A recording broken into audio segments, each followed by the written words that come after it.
چیزیں آپ کون ہوتے ہیں لے کر دینے والے؟ کیونکہ آپ اس 2500 روپے کے مالک نہیں ہیں. ہم 1 لاکھ پہ بتا رہے ہیں. کسی کے پاس اگر 4 لاکھ ہے تو 10,000 ہو گیا اس کے اوپر زکات. تو میرے بھائیوں، آپ اس مان لو 4 لاکھ روپے آپ کے پاس ہے، 2500 روپے کے حساب سے لاکھ پہ جوڑیے تو 10,000 ہو گیا. آپ کا وہ ہے ہی نہیں 10,000 روپیہ، وہ غریب اور مسکینوں کا ہے. تو جب غریب اور مسکین کا وہ 10,000 روپیہ ہے تو آپ اس کو غریب اور مسکینوں کو دیں گے. وہ مالک ہے اس کا، وہ اس 10,000 روپے کو جیسے چاہے گا ویسے استعمال کرے گا اور جس ضرورت میں چاہے گا اس کو استعمال کرے گا. ہاں، اگر آپ کو کپڑا دینے کا شوق ہے آپ خیرات کیجیے، آپ خریدیے، اور زکات کے پیسوں کے علاوہ آپ لیجیے. اور کسی کو ننگا دیکھ رہے ہیں، پھٹے پرانے کپڑے پہنے ہوئے دیکھ رہے ہیں، آپ اس کی مدد کیجیے. لیکن یہ آپ خیرات دیں گے، آپ زکات میں سے نہیں دے سکتے. اور زکات کن لوگوں کے لیے ہے؟ غور سے سن لیجیے. جو آیا آپ کے پاس اور آپ نے زکات دے دیا اور آپ سمجھتے ہیں کہ ہماری زکات کا ادا ہو گئی، مغالطے میں مت پڑیے گا آپ. قرآن کریم نے ان لوگوں کی لسٹ تیار کر دی ہے، ان لوگوں کو آپ زکات دیں گے. انما الصدقات للفقراء والمساکین والعاملین علیہا والمؤلفۃ قلوبہم وفی الرقاب والغارمین وفی سبیل اللہ وابن السبیل. یہ 8 لوگوں کا ذکر کیا ہے زکات کے مستحق. یہ 8 قسم کے لوگ ہیں، ان کو آپ زکات دیں گے. صدقہ آپ جس کو چاہیں اس کو دے دیں، خیرات آپ جس کو کرنا چاہیں اس کو کریں. لیکن 1 لاکھ روپے میں جو 2500 تمہارے اوپر فرض ہو رہا ہے وہ ان 8 قسم کے لوگوں ہی کو دیا جائے گا. اس میں نواں شخص شامل نہیں ہو سکتا ہے. بالاتفاق کسی نوے آدمی کو آپ نہیں دے سکتے ہیں زکات کا پیسہ، اس میں سب کا اتفاق ہے. اب فقراء اور مساکین کی تشریح سن لیجیے. انما الصدقات للفقراء والمساکین. زکات کا مال، زکات کی چیز آپ کس کو دیں گے؟ فقراء.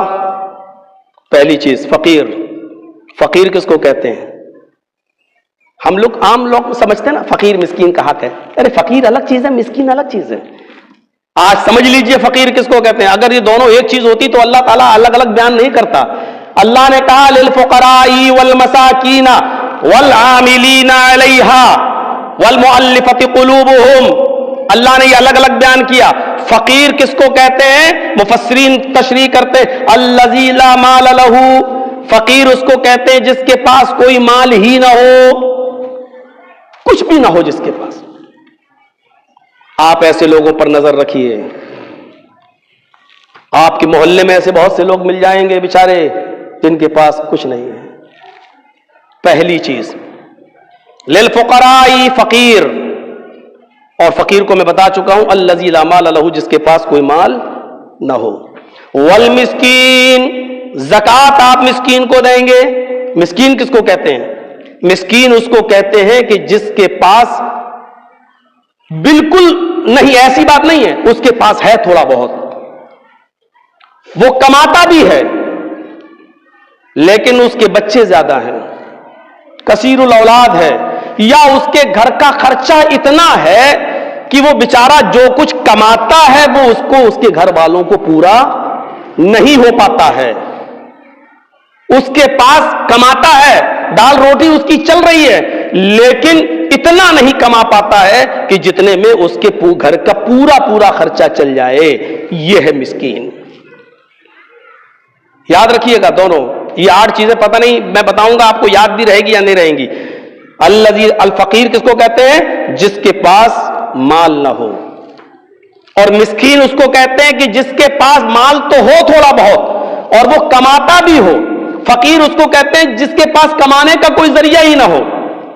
گھر میں بیچارہ اکیلا ہے، اس کے پاس اتنا بھی نہیں ہے کہ ایک بابین مشین ایک کون مشین لگا سکے، اس کے پاس کمانے کا کوئی ذریعہ ہی نہیں ہے. الذی لا مال لہ، جس کے پاس کوئی مال ہی نہیں ہے وہ ہے فقیر. اور مسکین وہ ہے جس کے پاس مال تو ہے لیکن اتنا نہیں ہے کہ وہ اپنے بچوں کا گزر بسر کر سکے. وہ کماتا تو ہے لیکن اتنا نہیں کما پاتا کہ اس کی کمائی سے اس کا پورا گھر کا خرچہ بھی صحیح طور پہ چل سکے. اور یہ بیچارہ ایسا ہے جو لوگوں کے سامنے ہاتھ بھی نہیں پھیلاتا ہمارے شرم کے. تو ایسے لوگوں کو آپ دیکھیے اور اس کو دیجئے.